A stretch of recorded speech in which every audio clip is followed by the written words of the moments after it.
আমার মাথায় পা দিয়ে ওরা চলছিলাম। জগতে দেখো যারা ভগবানের ভক্ত তারা কালের মস্তকে পদাঘাত করে ভগবত চন্দ্র চলে যায়। এই জগৎ দেখুন দেখুন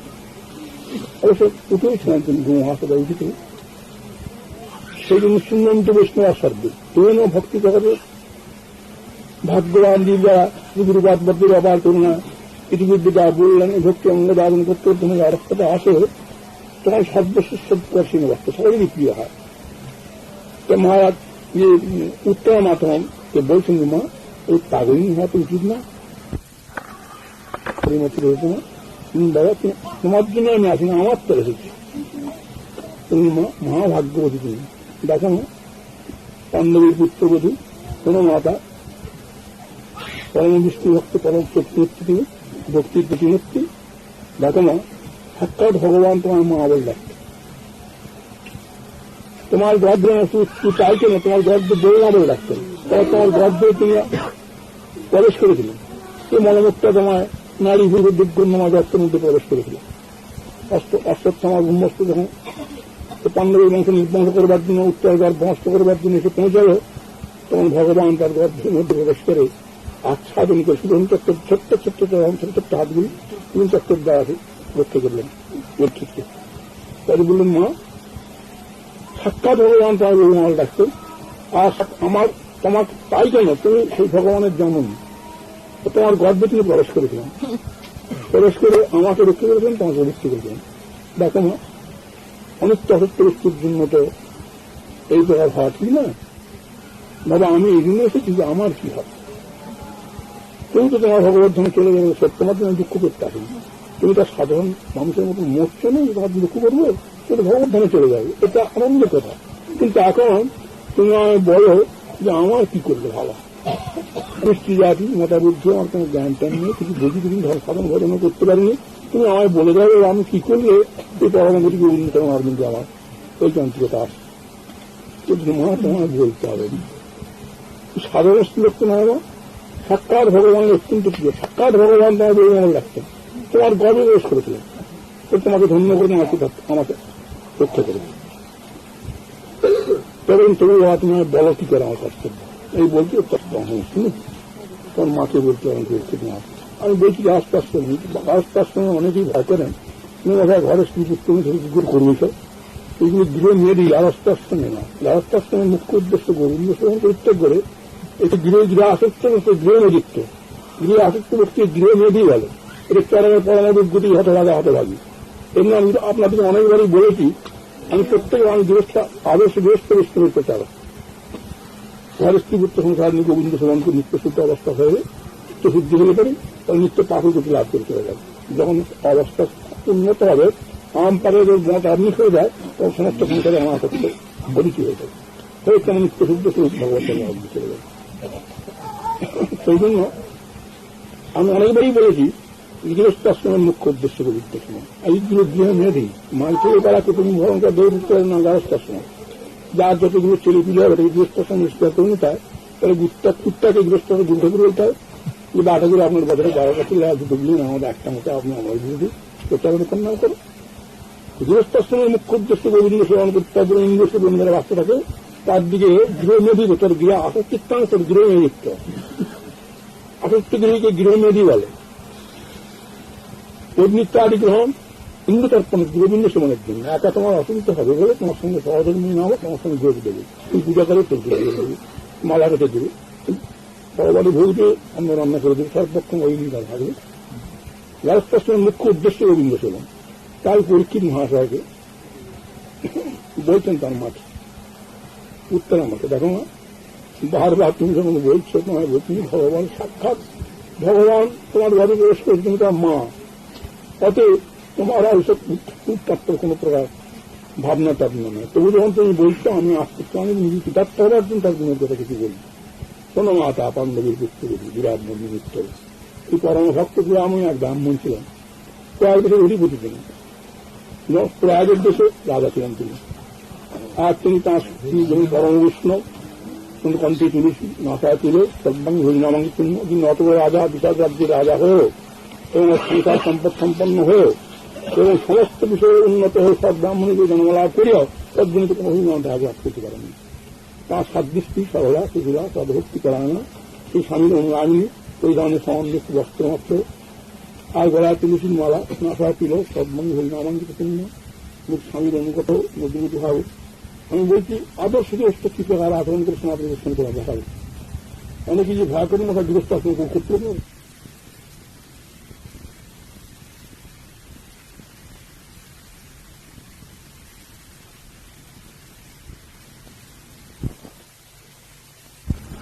সে আর পতন হবে প্রহ্লাদের সিদ্ধ বস্তুর ধরনের পতন হলো অন্য কথা কি বলা যায়। সাক্ষাৎ ভগবত দর্শন করেছে তারাই কোনো দুর্গতি হল। দেবনাথ বললেন হায় হায় কি সর্বনাশ, আমি 13 বছর তোর দীক্ষার প্রস্ত সময় 13 বছর আগে দীক্ষা দিতে না, 13 বছর গত হয়ে যাওয়ার পর তবে দীক্ষার সময় আছে। তাতে সেই নিয়ম আছে, কিন্তু সেটা আমি প্রত্যাগ করে মনে করলাম দেখি মা কয়ালু গর্বে প্রহ্লাদ আছে, আমি মায়ের কর্ণদার দিয়ে ভ্রূণ গর্ভস্থ ভ্রূণের মধ্যে মন্ত্রদান করেছি যে আমার কি কাজ হয় দেখবো, ভগবত নাম মন্ত্রের কি মহিমা দেখবো, পরীক্ষা করবো। এইগুলো আমি মায়া কয়ালু কর্ণবন্ধে নাম মন্ত্র প্রবেশ করিয়ে দিয়ে প্রহ্লাদের কর্মে দিয়ে যোগ প্রভাব। কিন্তু আমার বাসনা পূর্ণ হল, প্রহ্লাদ পরম বৈষ্ণব হয়ে গেল, জন্মকাল থেকে বৈষ্ণব থাকার জন্য কোন সিদ্ধ হয়ে গেল, সাক্ষাৎ ভগবত দর্শন করে দিল। এই হচ্ছে প্রহ্লাদের সর্বনাশ হল, এখানে জগৎ পতন হয়ে গেল। কি করে রক্ষা করা যায়? বাঁচাতেই হবে প্রহ্লাদকে,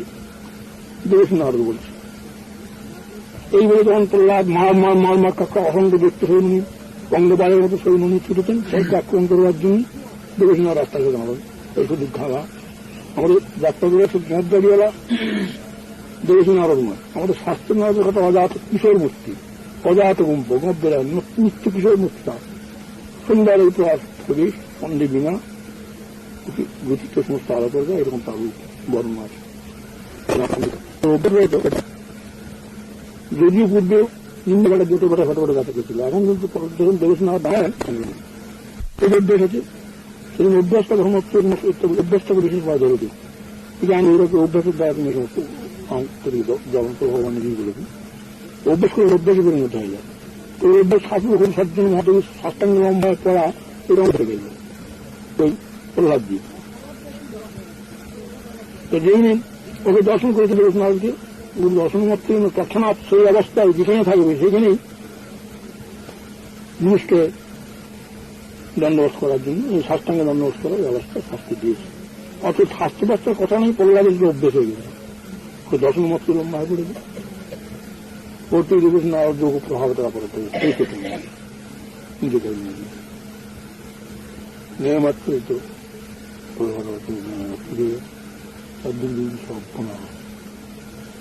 সৈন্য সেনাপতি মহারাজ এত সব সৈন্য সজ্জিত করেছ কি হবে বলে আপনি আদেশ করেন স্বর্গরাজ্যে আক্রমণ করা হবে, আমি করেছি আপনারই আদেশে তো সজ্জিত হয়ে গেছে, আমি করেছি বলে হ্যাঁ আপনি তো করেছেন, না আমরা কার আদেশে আসতে পারি। দেখি তো অবাক হয়ে দেবসেন আদিত্য মনে করেন আমার কি অপরাধ, কি সর্বনাশ, কেন আমার এমন হলো, তোমার কেন এমন হলো, তোমার প্রভুকে আগে ডাকো। মানে প্রহ্লাদকে বধ দিয়েছিলেন নৃসিংহদেব, দেখো তুমি যখন আমায় ডাকবে তখনই তোমার কাছে আমি আসবো, তোমার প্রভুকে আবার ডাকো দিন, ডাকতেই আবির্ভূত হলেন। তোমার প্রভুটিকে জিজ্ঞাসা করো, একদিন বলেছেন আসছেন আরো তুমি আমার কাছে বধ নাও, ইয়ে প্রহ্লাদ একজন আমি কি আর বধ নেবো, কিছু তো আমার নেওয়ার তোমার ইচ্ছা নেই, কিছু নেওয়ার তো কিছু রাখুন, সবই তোমায় দিয়েছো, আর কি নেবো তোমার কাছে, তবু একটা তুমি নেওয়া, দেখো তুমি আমার ভক্ত, হয়তো ধনসম্পদ সম্পন্ন পিতার নিজের পুত্রের ভিতরে চাহিদা না করে না চায়, তাহলে পিতা একটা দুঃখ থাকে, ওটা তোমার পরম ভক্ত, তুমি মাত্র আমার কাছে একটা কিছু চাও, যদি দেবেন তো দিয়ে না আমাকে ধরতে পারছেন, যদি না তোমাকে বধ দেবেন আপনাদের একান্ত তোমার ইচ্ছা, তোমার আমার তবে ধরতে দেবেন না হবে আমার সেদিকে আমার পাঁচ বদ্ধ আমার স্থান, তুমি ওখানে আমরা করে লাগবে কেন, তোমার গুরু কি করলো, এই তোমার পাহাড় পেতে তোমার গুরু দিল, আমি বাঁচালাম, এই বিষ খাই দিল, আমি গেলাম বাঁচালাম, এই জলে ফেলে দিল, আমি বাঁচালাম, এতক্ষণ সবসময় ধানে তোমার পেছনে পেছনে আমি ঘুরছি, তোমার গুরু দেখলে, আর তোমার গুরু এত বড় হলে আর আমার কাছে আমি কিছু না, আমার কাছে থাকতে পারেন, আমার সুকুমার বেতন থাকবার জন্য আমার বড় ইচ্ছা তোমার ছিল, আমি থাকতে পারিনি, আর তুমি আমার এই মোটেই ঠেকান, এর মানে কি যতক্ষণ সমগ্র দৈত্য থেকে নিজে সব দৈত্যের একটা দাঁড়ায় মুখে যেমন আমাকে জানিয়েছে বলুন আঁকা হবে কেন ওদের যোগ্যতা নেই আমার যোগ্যতা আছে বলে কোথা পেলাম অর্জন করে কি করে সাধন ভোজন করে সাধন ভোজন কোথা পেলাম তা শিবির বা বদ্ধ বা করুণাময় শিবিরদের আমার নিকটে এসে যেতে সেটে দেয় না কিন্তু নিজে স্বয়ং আমার গৃহে এসে আমার কত করুণাপূর্বক আমার নিকটে বসে মন্ত্র আদি প্রদান করুন বাসনা কৌশল শিখিয়ে দিয়েছেন বলে আর তুমি তাই তার বর্ণ অবর্ণ তারা দেখছে আত্মকার কাজ যেমন অথবা রায় দলে যায় দেবো যায় শিবির তোমার রাষ্ট্রের শিবির বাদ খাবে তখন তো ভগবান তো ঠিক করে গেছে ভগবান শুনতে চাচ্ছেন প্রহ্লাদ কি বলে প্রহ্লাদ মুখে তো বেরো সন্তুষ্টি হয়েছে গুরুকে গুরু আর ভগবানের আলাদা তো না তত ভগবান গুরুই ভগবান ভগবত গুরুরূপে আছেন ভগবান উনি পর্যন্ত পথদিক অবস্থা হিসেবে শান্তি দেবতা অসংখ্য জন্য টাকার চৈত্র স্বাগত না এই উদ্ধব মহাশয় বলেছে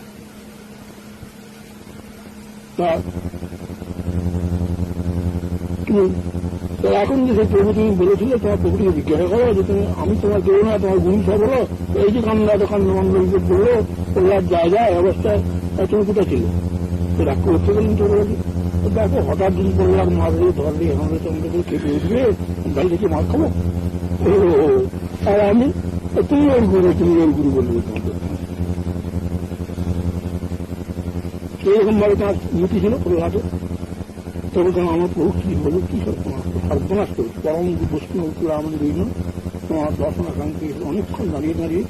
তুমি তাদের থাকতে বলো সেটি আবর্তন না করে নিজে আহারে গিয়ে গেল স্বয়ং করেছে তারা কত মনের দুঃখ নিয়ে চলে গেছে সেই দুঃখটা তোমার ভিতরে চলে গেছে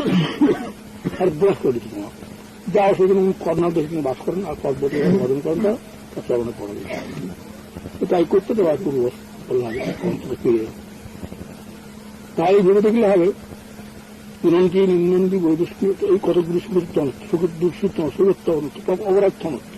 এর একটি মাঝবার উপায় একমাত্র সাধুসঙ্গে ছাড়া দুটো কোনো উপায় না নিজেদের সহ্য সাধুসঙ্গের দ্বারা তীব্র উপদেশের দ্বারা সহ্য করতে পারে যেটা উঠবে তা সহ্য করতে পারবে এই প্রবল যেমন ধনজন সম্পদ বেড়ে গেল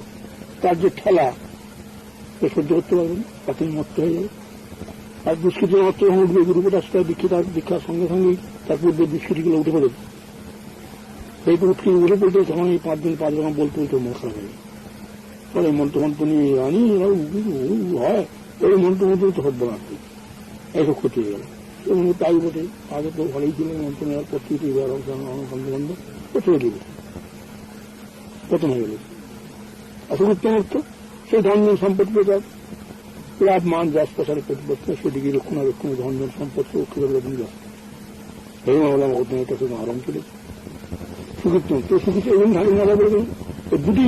পরিত্যাগ করে পাপ না করিয়ে মন অধংস পুণ্য সুখের দাম তাকে না করিয়ে মন পাপ পুণ্য ভেবে বেরিয়ে যদি ভগবানের ভক্তি আর ভগৎ আমি চরণ আরবিন্দে ভক্তি লাভ করতে চাও তাহলে এসব ছেড়ে দাও এসব কিছুই না সবার মাধবিন্দু পরিষ্কার ভয় পালিয়ে যাচ্ছে অসনে সাক্ষাৎ প্রেমের মূর্তি আর পরিষ্কার কিছু করতে পারবেন তথাপি মানে একটা সংকট হয়ে যাবে যেমন এই শ্রী